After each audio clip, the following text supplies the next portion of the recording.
اعوذ باللہ من الشیطان الرجیم بسم اللہ الرحمن الرحیم الف لام میم ذالک الکتاب لا ریب فیہ ھدی للمتقین الذین یؤمنون بالغیب ویقیمون الصلاة مما رزقناہم ینفقون والذین یؤمنون بما انزل الیک وما انزل من قبلک وبالآخرۃ هم یوقنون اولئک علی ھدی من ربہم واولئک هم المفلحون۔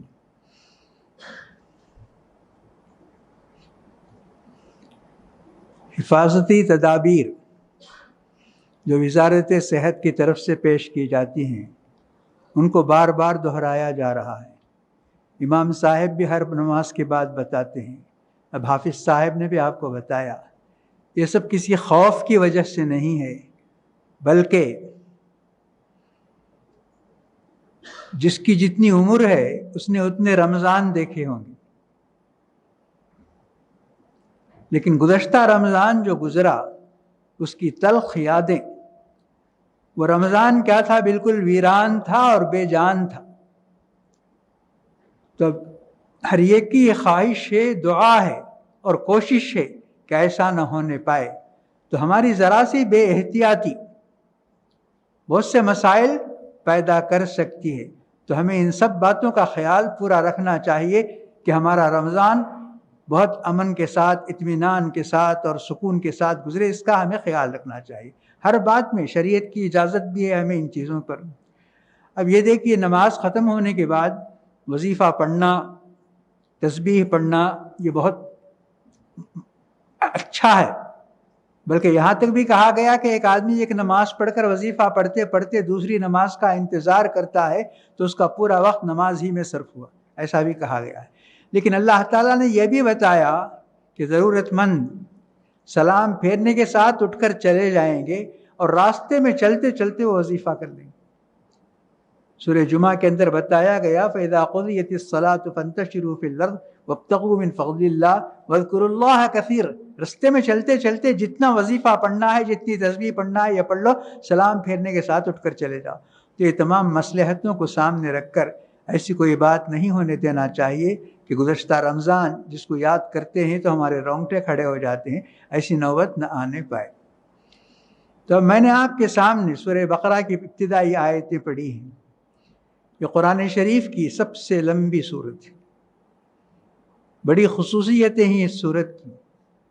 اس کے بارے میں آیتیں تو اس کے معلوم ہے آپ کو 286 آیتیں، 280 پر 6 آیتیں ہیں اس کی، اور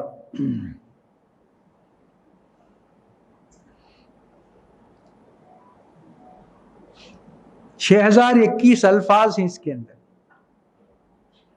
اور 25,500 حروف ہیں اس کے، اور اس میں احکام 500 ہیں۔ ہر بڑا حکم توحید کا، نماز کا، روزے کا، حج کا، زکوٰۃ کا، سب اس کے اندر دیا گیا ہے۔ یہ قرآن کی سب سے بڑی سورت ہے، اور قرآن کی سب سے چھوٹی سورت اس کے مقابلے میں سورہ اخلاص ہے۔ اس میں صرف 4 آیتیں ہیں اور 14 الفاظ ہیں اور 47 حروف ہیں سورہ، لیکن اس کے بارے میں کہا گیا کہ ایک ثلث، 1/3 قرآن کے برابر ہے کہا گیا، ثلث القرآن، کیونکہ قرآن کی پوری تعلیم 3 بنیادی باتوں کے اطراف گھومتی ہے: توحید، رسالت اور قیامت۔ تو توحید کی پوری بات سورہ اخلاص، جسے قل هو اللہ احد کہتے ہیں، ہمارے ہر بچے کو یاد ہے، وہ اس میں توحید کی ساری باتیں بتا دی گئی ہیں، اس لیے اس کو ثلث القرآن کہا گیا ہے۔ تو سورہ بقرہ کی بڑی خصوصیتیں ہیں، 500 احکام ہیں اس کے اندر۔ سب سے بڑی اور آیتیں میں نے بتایا 286 آیتیں ہیں، اور آیتیں چھوٹی بھی نہیں، بڑی بڑی آیتیں، بلکہ سب سے بڑی آیت بھی اسی صورت کے اندر موجود ہے، یا ایھا الذین آمنوا اذا تداینتم بدین، یہ بھی اسی کے اندر ہے۔ تو ایسی 286 آیتیں ہیں، اور اسی صورت میں ایک آیت وہ بھی ہے جو رسول اللہ صلی اللہ علیہ وسلم کے انتقال سے 9 دن پہلے نازل ہوئی، 9 دن پہلے۔ امام سیوطی نے الاتقان میں لکھا ہے، وہ آیت ہے واتقوا یوما ترجعون فیہ الی اللہ ثم توفی کل نفس بما کسبت وہم لا یظلمون۔ تو میں نے آپ کے سامنے سورہ بقرہ کی آیتیں، ابتدائی آیتیں پڑھی۔ ہم اس کی تفسیر ایک دن میں، ایک دن بھی نہیں، 15 منٹ میں، 20 منٹ میں کرنا چاہتے ہیں۔ آپ کو معلوم ہونا چاہیے کہ عمر رضی اللہ تعالی عنہ نے اس کی تفسیر 10 سال میں پڑھی، اور عبداللہ ابن عمر رضی اللہ تعالیٰ عنہ کو 8 سال لگے اسے ختم کرنے کے واسطے، حالانکہ ان کی زبان میں یہ قرآن ہے، ان کی مادری زبان میں یہ قرآن ہے۔ تو قرآن کو جتنا وقت دینا چاہیے اتنا وقت دینا چاہیے، تبھی ہم قرآن سے بھرپور فائدہ اٹھا سکتے ہیں۔ یہ ایسی کتاب نہیں ہے کہ سرسری مقابلہ کرتے ہوئے کہ میں 1 گھنٹے میں 4 پارے پڑھتا ہوں، میں 1 گھنٹے میں 5 پارے پڑھتا ہوں، ایسی کتاب نہیں ہے، غور و فکر کی کتاب ہے۔ بار بار اللہ تعالیٰ نے فرمایا کتاب انزلناہ لتذکروا آیاتی، یہ کتاب ہم نے اس لیے نازل کی ہے تاکہ تم غور و فکر کرو اس کی آیتوں میں، یہ فرمایا اللہ تعالیٰ نے۔ جب میں نے جو آیتیں پڑھی ہیں اس کی مختصر تشریح میں آپ کے سامنے کرنا چاہتا ہوں۔ فرمایا اللہ تعالیٰ نے ذالک الکتاب لا ریب فیہ، فرمایا الف لام میم، جس کو مقطعات کہا جاتا ہے، اس کا مطلب اور معنی اللہ کے سوا کسی کو معلوم نہیں ہے۔ اس کے بعد فرمایا ذالک الکتاب لا ریب فیہ، یہ اللہ کی کتاب ہے، اس میں کوئی شک و شبہ نہیں ہے۔ صحیح بات، اللہ کی کتاب ہے، اس میں کوئی شک و شبہ نہیں ہے۔ ھدی للمتقین، اس کی دلیل بے شمار ہے، یہ اللہ کی کتاب ہے، اس کے دلائل بے شمار ہیں۔ سب سے بڑی دلیل یہ ہے کہ 1500 سال گزر چکے اس کتاب کو نازل ہوئے، اس میں ایک حرف کا فرق نہیں ہے۔ اور دوسری بڑی دلیل، یہ کتاب کروڑوں بچوں کے سینے میں، ایسی کوئی کتاب دنیا کے اندر آپ دیکھ نہیں سکتے، دکھا نہیں سکتے، کروڑوں بچوں کے سینے میں، چھوٹے چھوٹے بچے 6 سال کے، 7 سال کے۔ میں نے کبھی آپ کو بتایا تھا کہ ایک مرتبہ انٹرنیشنل کمپٹیشن تھا قرآن کا، تو اس میں جو بچہ سب سے فرسٹ آیا وہ 6 سال کا تھا، پورا قرآن حافظ، اور مقابلے میں سب سے اول اسے انعام دینے کے لیے دبئی کے امیر نے بلایا تو گود میں اٹھا لیا اس کو۔ تو یہ چیز اللہ کی کتاب ہونے کی دلیل ہے کہ اتنے لوگوں کے دلوں میں، سینے میں ہے۔ اور یہی اسی طرح ہم پڑھتے ہیں، پڑھاتے ہیں، اس کنارے سے مشرق کے اس کنارے سے مغرب کے اس کنارے تک۔ ذالک الکتاب لا ریب فیہ ھدی للمتقین، یہ پرہیزگاروں کے لیے رہنمائی ہے، ہدایت ہے، فرمایا اللہ تعالیٰ۔ اب متقین کون ہیں، یہ خود اللہ تعالیٰ نے بتا دیا کہ یہ وہ لوگ ہیں الذین یؤمنون بالغیب، جن کا ایمان غیب پر ہے، یعنی دیکھو چیزیں انہوں نے دیکھی نہیں ہیں لیکن انہیں یقین ہے۔ یؤمنون بالغیب، اللہ کو ہم نے دیکھا نہیں لیکن اللہ ہے، اللہ قادر مطلق ہے، اس پر ہمارا ایمان ہے۔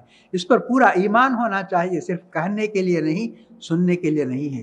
جیسا کہ حدیث میں جبرائیل علیہ السلام نے پوچھا رسول اللہ صلی اللہ علیہ وسلم سے، مل احسان، پوچھا احسان کیا ہے پوچھا، تو آپ نے فرمایا ان تعبد اللہ کأنک تراہ، کہ اللہ کی عبادت ایسے کرنا چاہیے جیسے تم اپنی آنکھوں سے اللہ کو دیکھ رہے ہو۔ یہ بات ہونی چاہیے، یہی ہے یؤمنون بالغیب، اللہ کو ہم نے دیکھا نہیں لیکن اللہ کے وجود پر اور اللہ کی قدرت پر اور اللہ کی تمام صفات پر ہمارا ایمان ہے۔ ویقیمون الصلاۃ، اور یہ لوگ نماز قائم کرتے ہیں۔ تو یہاں ایک بات یہ یاد رکھیے کہ نماز قائم کرنا الگ ہے، نماز ادا کرنا الگ ہے۔ نماز ادا کرنا وہی ہے، روزانہ 17 رکعت آدمی پڑھ لیتا ہے، یہ نماز ادا کرنا ہے۔ لیکن اقامت صلاۃ کا معنی عبداللہ ابن عباس رضی اللہ تعالیٰ عنہ نے فرمایا کہ کیا ہے، تعدیل چاہیے رکوع میں، سجود میں، تلاوت میں اور خشوع میں، اور نماز پر پوری توجہ ہونی چاہیے۔ ایسی نماز نہیں جس میں رکوع برائے نام، سجدہ برائے نام، 2 سجدوں کے درمیان بیٹھنا برائے نام، رکوع سے اٹھ کر کھڑے ہونا برائے نام، ایسی نماز نہیں۔ ایسی نماز کو ناپسند فرمایا اللہ کے رسول صلی اللہ علیہ وسلم نے، فرمایا نقرۃ الغراب، فرمایا یہ نماز جو ہے کوے کے ٹھونگ مارنے کی جیسی ہے، فرمایا اللہ کے رسول صلی اللہ علیہ وسلم۔ تو دیکھیے کہاں کہاں غلطی ہوتی ہے۔ دیکھیے ہم سمجھتے ہیں آئے اقامت سنین، آئے اور کھڑے ہوئے 4 رکعت ہم نے پڑھ لی، اور ہمارا خیال کہاں رہا، ذہن کہاں رہا معلوم نہیں، اور ہم سمجھتے ہیں ہم نے ایک بڑا فریضہ ادا کر دیا۔ ایسی بات نہیں۔ تو اقامت صلاۃ کے بارے میں ابن عباس نے بتایا 5 چیزوں کا خیال رکھنا چاہیے، رکوع برابر ہونا چاہیے، سجدہ برابر ہونا چاہیے، تلاوت برابر ہونا چاہیے، اور دل لگنا چاہیے، اور اس کے بعد پوری خواہش اور کوشش اس کی ہونی چاہیے کہ نماز کے اندر آدمی کو ایک مزہ آئے، ایک لطف آئے ایسا۔ پھر ایک بات جو آخر میں مجھے کہنا چاہیے لیکن ابھی میں کہہ دیتا ہوں کہ ہم نماز پڑھ کر سمجھتے ہیں ہم نے فرض ادا کر دیا، جیسے روزہ رکھ کر افطار کر کے سمجھتے ہیں ہم نے روزہ پورا کر لیا، ایسا نہیں. عمل کو مقبول بنانے کے لیے بہت کام کرنا. جو عمل ہم کرتے ہیں عمل کو مقبول بنانے کے لیے عمل سے بڑھ کر کام کرنا چاہیے. یہ کہا ہمارے اسلاف نے کہا، بزرگوں نے کہا، اور اس کی مثال یہ ہے کہ ابراہیم علیہ السلام، اسی صورت میں ابراہیم علیہ السلام کو اللہ تعالیٰ نے کعبۃ اللہ بنانے کا حکم دیا. ابراہیم نے کعبہ بنایا، اس کے بعد کہا ربنا تقبل منا انک انت السمیع العلیم. اللہ تیرے حکم سے ہم نے بنا دیا یہ کعبہ، لیکن یہ قبول فرما. تو قبولیت عمل کے لیے دعا کرنا چاہیے. تو نماز کے بعد دعا، روزے کے بعد دعا، حج کے بعد دعا، زکوٰۃ کے بعد دعا. کوئی بھی ایک نیک کام آدمی کرتا ہے تو نیک کام ہو گیا، یہ ڈیوٹی نہیں ہے. یہ اس کی قبولیت کی بڑی فکر کرنا چاہیے اور اس کے لیے ہمیں بہت کام کرنا چاہیے. کتنی چیزیں ایسی ہیں جن کو ہم جانتے ہیں لیکن ہم سرسری گزر جاتے ہیں. تو اس صورت میں 500 احکام آپ کو بتائے گئے. 500 پوری بڑی باتیں اسی کے اندر آ گئیں.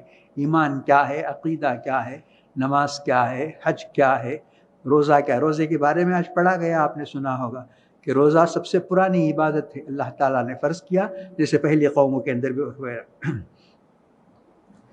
تو کون سی چیزیں، بعض چیزیں بہت ضروری ہوتی ہیں، لیکن کتنی ضروری ہوتی ہیں اس کا خیال ہمیں رکھنا چاہیے.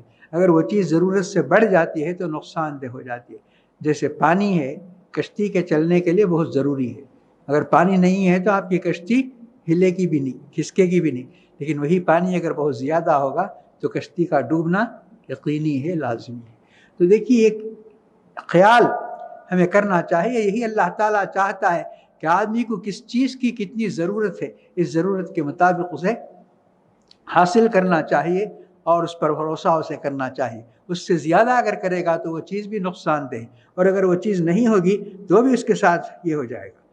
تو قرآن کے بارے میں ہمارا جو عقیدہ ہے، عقیدہ بہت اچھا ہے.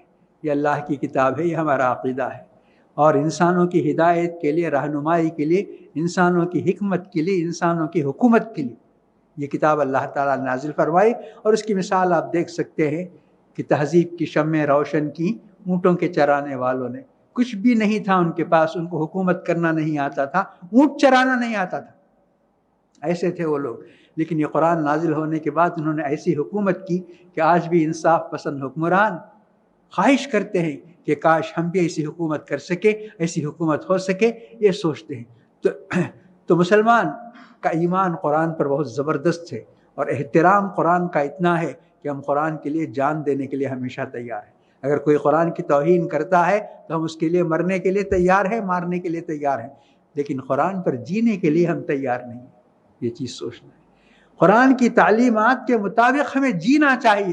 قرآن پر مرنا یہ بھی ایک بڑی بات ہے، لیکن مرنے سے پہلے ہماری جو زندگی ہے یہ زندگی قرآن کے مطابق گزرنا چاہیے. تو قرآن کی تعلیمات پر جینا یہ بہت ضروری ہے. تو قرآن کیا کہتا ہے، کون سے کام کو کس طرح کرنے کا حکم دیتا ہے، ان سب چیزوں کو ہمیں بہت سوچنا چاہیے، سمجھنا چاہیے، اور اس کے مطابق ہمیں عمل کرنا چاہیے. یہیں سے غفلت ہوئی.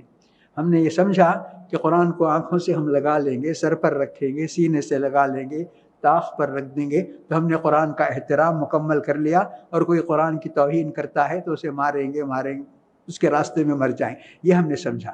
بڑی چیز یہ نہیں ہے، بڑی چیز یہ ہے کہ قرآن کی تعلیمات کے مطابق ہماری زندگی بسر ہو. ہم جو بھی کام کرتے ہیں، عقیدے سے متعلق ہو، عبادت سے متعلق ہو، اخلاق سے متعلق ہو، معاشرت سے متعلق ہو، یہ دیکھنا چاہیے کہ قرآن کی تعلیم کیا ہے، قرآن کا حکم کیا ہے، اس کے مطابق ہمیں کام کرنا چاہیے. صرف کام مقصود نہیں ہے، سبھی نماز ہے، روزہ ہے، ان سب کی ایک تعلیم ہے. ابھی نماز کے بارے میں نے بتا دیا کہ کیسے ابن عباس نے 5 ضروری چیزیں اس کی بتائیں. اسی طرح روزے کے بارے میں بھی یہی ہے. روزہ صرف سحری اور افطار کھانے کا نام نہیں ہے، بلکہ روزہ بہت سی چیزوں کا خیال کرنا ہے. جھوٹ نہیں بولنا چاہیے، غیبت نہیں کرنا چاہیے، لڑائی نہیں کرنا چاہیے، غلط سلط چیزوں کو نہیں دیکھنا چاہیے، غلط چیزوں کو سننا نہیں چاہیے. ایسی تمام چیزوں کا نام روزہ ہے. صرف سحری چھوڑ دینا، سحری کھانا اور افطار کھانے کا نام روزہ نہیں ہے. تو یہ سب باتیں ہیں، ان کو ہمیں سمجھنا چاہیے، جاننا چاہیے. ہماری زندگی قرآن اس لیے ہے کہ کہ ہماری زندگی کی وہ ایک تربیت کرتا ہے، رہنمائی کرتا ہے، اس کے مطابق ہماری زندگی ہوگی۔ تو کل میں نے آپ کو بتایا کہ وہ تمام انبیاء، 5 نبیوں کے نام میں نے لیے، ابراہیم علیہ السلام، موسیٰ علیہ السلام، داؤد علیہ السلام، عیسیٰ علیہ السلام۔ میں نے کہا ان کی زندگیاں کیسی تھی، لیکن اس کتاب کے آنے کے بعد ان کی زندگیوں میں کیا تبدیلی آئی، کیا انقلاب آیا، اور انہوں نے دنیا کو کیا دیا، دنیا ان سب کی ممنون احسان ہو گئی۔ تو اس طرح آج بھی یہ قرآن ہمارے درمیان موجود ہے، لیکن قرآن رہ کر اگر اس قسم کی باتیں ہوتی ہیں تو یہ بہت ہی افسوس کی بات ہے، اس کا ہمیں خیال رکھنا چاہیے۔ میں اللہ تبارک و تعالیٰ سے دعا کرتا ہوں کہ اللہ تعالیٰ ہم سب ہمارے گناہوں کو، ہماری غلطیوں کو معاف فرمائے، ہمیں سیدھی راہ دکھائے اور عزت کی راہ دکھائے اور عزت سے چلائے، ہمارے مسائل اور پریشانیوں کا اللہ تعالیٰ خاتمہ فرمائے، اور ہمارے بیماروں کو صحت و عافیت نصیب فرمائے، اور ہمارے مرحومین کی مغفرت فرمائے۔ اللہ تعالیٰ ہماری دعاؤں کو، ہماری عبادتوں کو سب قبول فرمائے۔ والسلام علیکم ورحمۃ اللہ وبرکاتہ۔